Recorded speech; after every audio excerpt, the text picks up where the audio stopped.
The Brittney Griner story review.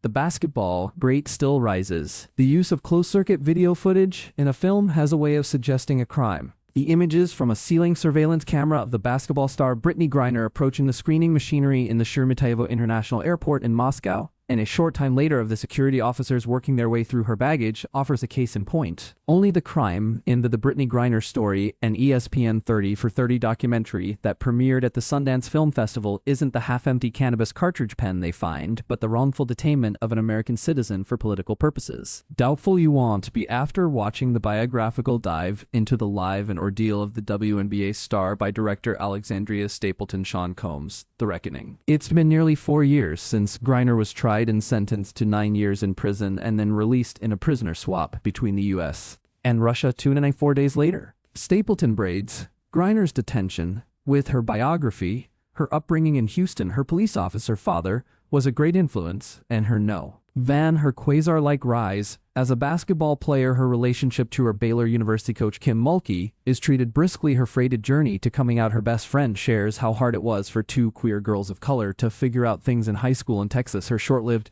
and fraught first marriage to another WNBA player that touches but does not linger on domestic abuse charges. Her romance and marriage to Terrell Watson in 2018. Terrell Griner has more than a cameo in this documentary. As a dog advocate for her wife, she is as much the film's subject as Griner and its hero. In 2022, Terrell was able to extend a brief meeting with President Biden into a 2-hour conversation in which they discussed Griner's release, but also the detention status of Paul Whelan, the Marine veteran accused of spying and imprisoned in Russia since 2018, and others unlawfully detained. When people tried to pit the Whelan case against that of Terrell Griner, and the Whelan family refused to take the bait. Sports agent Lindsay Kagawa-Kolas figures significantly in Griner's rise, and also her release. Kolas secured Russian attorneys, Maria Blagovolina and Alexander Boykov, for Griner in those early hours when her detention seemed like something that might be navigated quickly. Griner was detained on Feb 17, 2022. Russia launched its initial attacks on Ukraine Feb 24. Nothing was going to happen quickly.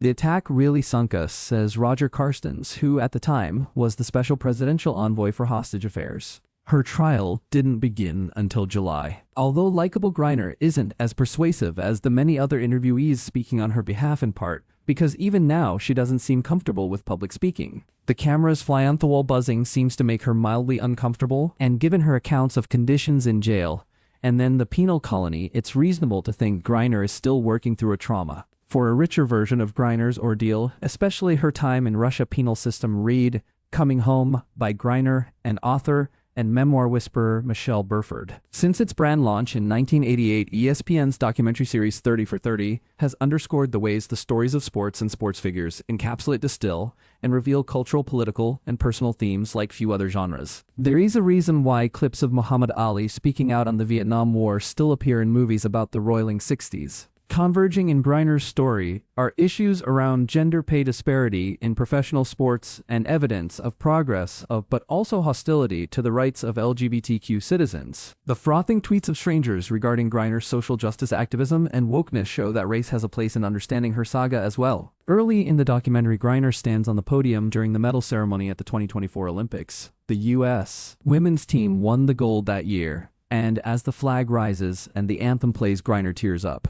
Unsurprisingly, there were those in the chattersphere who attacked her for crying. In the wake of the George Floyd and Breonna Taylor murders, like many other black athletes, Griner questioned the use of the national anthem. Many of the comments were ad hominem, tiresome and familiar. No doubt a few Russian bots had their say too. But the Brittney Griner story is that challenging your nation and being grateful for it don't have to be a contradiction. That there are lessons for all of us in those tears, this journey.